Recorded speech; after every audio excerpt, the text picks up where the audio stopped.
Hello, my name is Nienks and thank you for spending some crafty time with me. Today we're going to be working with the Daydream March 2025 paper pumpkin kit. I am actually doing a voiceover for this video. I filmed it in March, but we'll be doing the voiceover today. I had a very sick little girl at home with me, so I'm just doing the voiceover now. I absolutely love that box. It was one of my favorites ever from the paper pumpkin kit, and I was anticipating this kit for a while.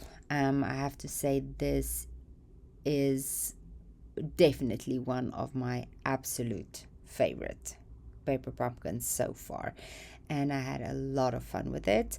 I will be breaking this video up into multiple videos just because I really did have so much fun. So in the kit we have some adhesives, we have the little glue dots as normal, and then we had the mini dimensionals, and then also these long little strips, which is new. I think we never had long foam strips that I can remember. Did have like the little glue strips, but not the foam strips. Envelopes are absolutely beautiful. They're only, if I remember correctly, they were only printed on the outside, not the inside, but definitely a lot of possibilities for additional or alternative cards with these. Yeah, the inside, nothing printed on the inside, only beautiful outsides. Then the card bases were printed all across, which is fun for me because I usually just cut them in half and mount them on a different card base, and then have a front and a back to use. This one was pretty plain, just with the blue wash and then like a little pink wash. Then the card fronts, 3 of them with the cutouts. That was pretty cute. And then the gold foil hexagons, little honeycomb, 3 of the backgrounds. Those are very nice. I like them. And then the daisy cutouts and the little bees. I really love those bees. Also the bee die cuts and the bee stamp that came in this kit was just phenomenal. Sentiment strips. And then let's look, just get all of this out of the way quickly, and then we will look at what's next. So the stamps I really love. We have a thank you for all for always being there for me. Enjoy a special day. Wishing you birthday ahead. Thank you. Sweetest birthday wishes. And then the 2-step stamping for the bees, the honeycomb, happy birthday on the other side, and then the floral element and the hello. I really love this stamp set. I've been using it a bunch for the paper pumpkin alternatives, and I'll definitely be substituting this if we ever get bee paper again. I'll be using this stamp set. The dies I have used some of those in alternative projects that will be coming soon. We have basic black, crumb cake, crushed curry, lemon lolly, lemon lime twist, lost lagoon, and mossy meadow in this kit. I usually do the first project as is, but because I had some time with this one, I just went ahead and did alternatives straight off the bat. So you can see in your instructions exactly how the kit is to be put together, but crafty girls do what they want, and you can do it whichever way you want it. I wanted to really just step it up a little bit, keep the integrity of the kit because it is so beautiful. Just add a little extra bling. These little cutouts are very fragile. If you haven't taken yours out yet, my little leaf bent, I just bent it over. Taking them out very carefully. I actually held them down to my work surface and then just carefully pulled away the backing, or not the backing, the sides of the paper to get the laser print out, because they really are very fragile. Be very careful when you take those apart, but they were absolutely beautiful. So I'm just going to finish taking off all of these pieces, getting everything together, and then we will start with the first card. I decided just to get all three of the cards together at one, do them all at once, because this card base there's nothing spectacular about it. It's just like a blue wash. I ended up not cutting this one apart. I'm just going to use it as the full card base.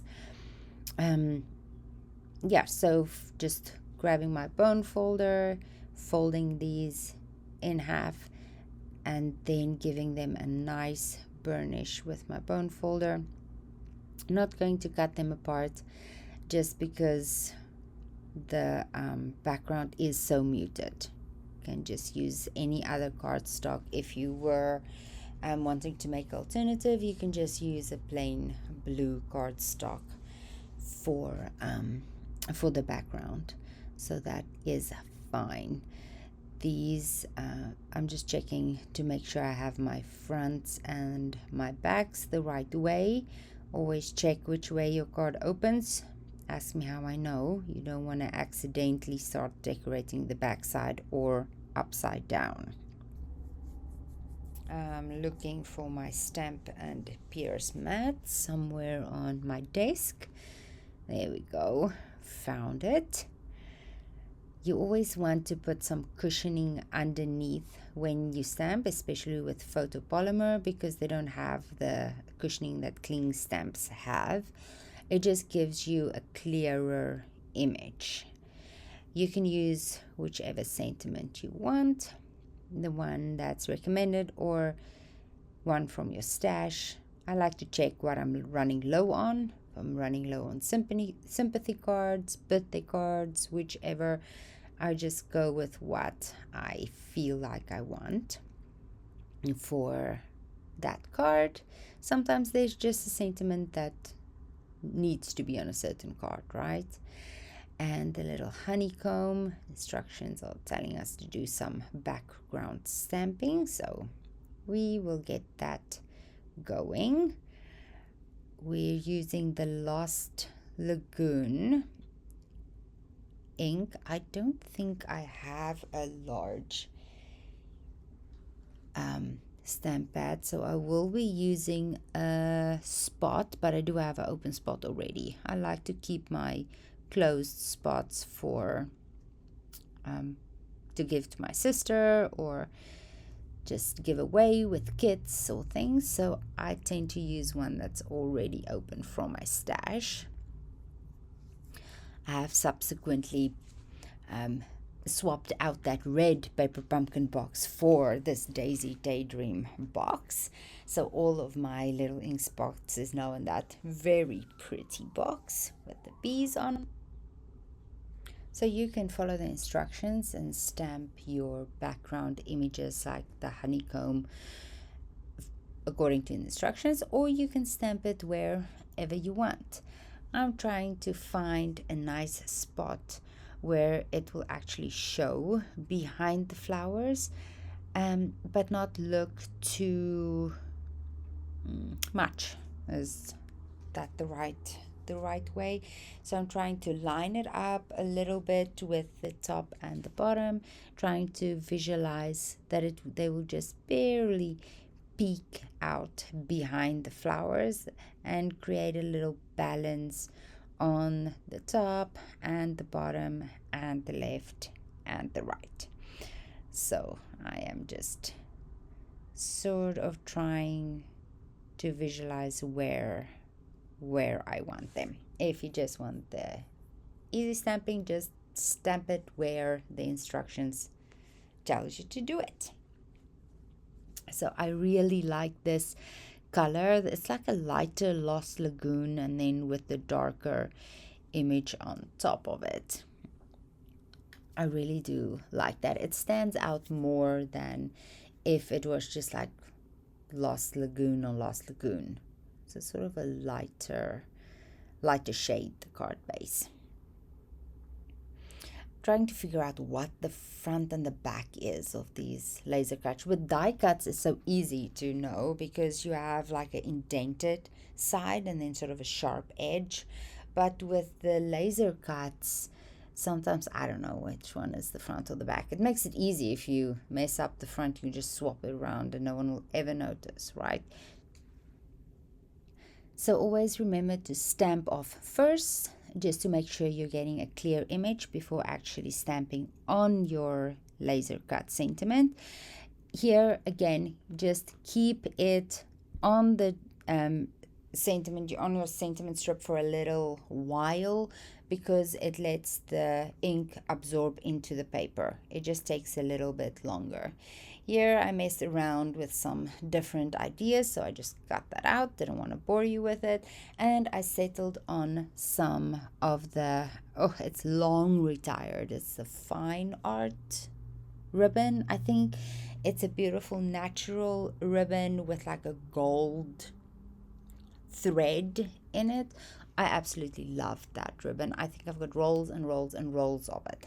And with the bees and the more natural feel and the gold already in the die cuts, I just felt like this ribbon fit perfectly with this. And I wanted to add some ribbon.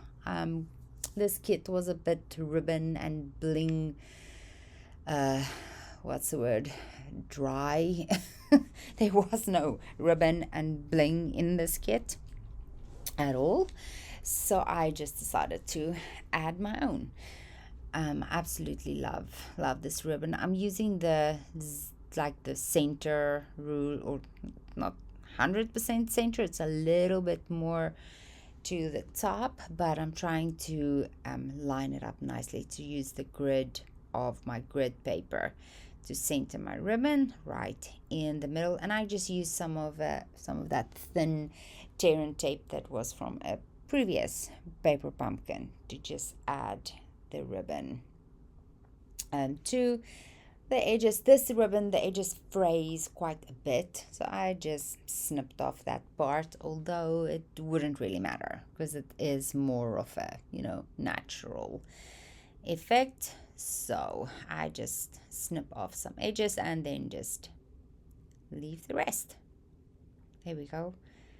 I really like that ribbon. I feel like it brought the whole card together just to bring that in. So now we're going to add the sentiment. I used Enjoy Your Special Day. I can't remember if that was the sentiment that was on the instruction card. I don't think so. I think I changed it up. I'm just using 2 little glue dots. I don't want to pop it up because I'm going to stick it to the ribbon. 3. So here is the trick. You just grab your glue dots, put them on your sentiment and just push from the back. When you lift up your backing, all 3 of your glue dots are all ready to go. I really like that. And then, because I'm going to put it on the ribbon, it's already going to have dimension. So I didn't want to add extra dimension to pop it up with the foam dimension. So between the ribbon and the glue dots, I felt that was definitely enough. Now I'm just going to see where I want to place these beautiful flowers. It's sort of following the general idea of the example card, but then just spice it up a little bit. if that's a way to think of it. So I do like that. Now I want to keep my laser cut gold piece right there. So I'm thinking of maybe just using my dimensionals to keep it in place. Just strategically add the dimensionals to the flowers so that when I put that down, it will also keep that very delicate gold die cut in place as well. So let's add some dimensionals here and there. Doesn't have to be perfect. I'm known to go overboard with dimensionals occasionally. This wasn't too bad. I did end up adding some mini, like half dimensionals on the smaller pieces, just to help that piece not sag. And then just going to take off all of these little backings. They are very tiny, but oh so cute. And then let's get this placed in the middle. I wanted to have it, those top green leaves sort of hugging the sentiment without covering it. And then I also got that gold piece stuck down with the dimensionals, so no glue needed. If you've ever tried gluing something that tiny, it is just almost impossible. Plus, if it's shiny and you get glue on the front side, it sort of makes it hazy and you can never get the glue off. So it's easier if you can just tuck it under and stick it down with your dimensionals, with the element on top. That is just the win. Now I'm trying to do the same thing at the top, sort of balance it, have it over the cardstock piece, so it gives it a nice effect, but then also that I can find a spot where a dimensional will go so that it'll be grabbed with the dimensional as well, and no struggling with glue. I'm going to spare you the glue dots and just forward past this part again. I meant to say the dimensionals, not glue dot. We added dimensionals to that piece, and then just hovering to make sure I have it where I want it, and then glue it down. Make sure that is stuck down, and it wasn't. So now I need to find where the closest dimensional is. Carefully lift it by just pulling away, and then I just tucked that spot under and stuck down.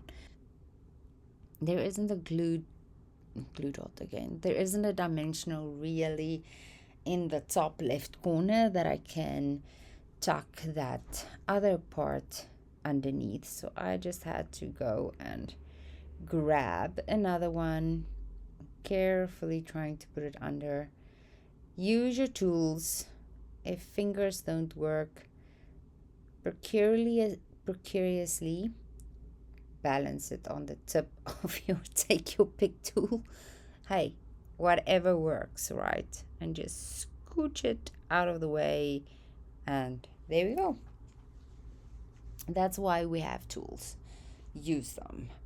So now it is all in there, just checking that nothing is showing, and there is a little bit. So again, just scooching that little piece behind the die cut so that you don't see it. There we go, all done. I really like this card. It's simple and sweet. Now it's just time to add the little bee. I just added one little dimensional to its abdomen and then stuck it sort of almost on that flower. Isn't that cute? So I really like this card, but I think it needs just a little something. So I grabbed out my big box of blings and just went through it, and I found these. These are the textured something dots. Sorry. Oh, there they are. The gold textured adhesive backed dots. There we go. They are actually on the last chance list at a discount. When last I checked, they were still available. Absolutely love these. They remind me of honey. Don't they just look exactly like drops of honey? That's perfect. So I really like them, and I thought they would go perfectly with this card. So we're just going to try and find some spots. I don't know if you are brilliant with where these are supposed to go. I struggle to figure it out. It's like I just have to play with it for a little bit. Do they want to go here? Do they want to go there? Sometimes I move them around. Sometimes I try just not to think of it. Let me know in the comments. Does it matter? Does it matter where they go or not? I don't know. So just put them wherever you want. So after a little bit more moving around, I found my spots, and that is our first alternative done with this kit. If you liked my video, I would love for you to like and subscribe, and I will be back with the rest of this kit shortly. Bye bye.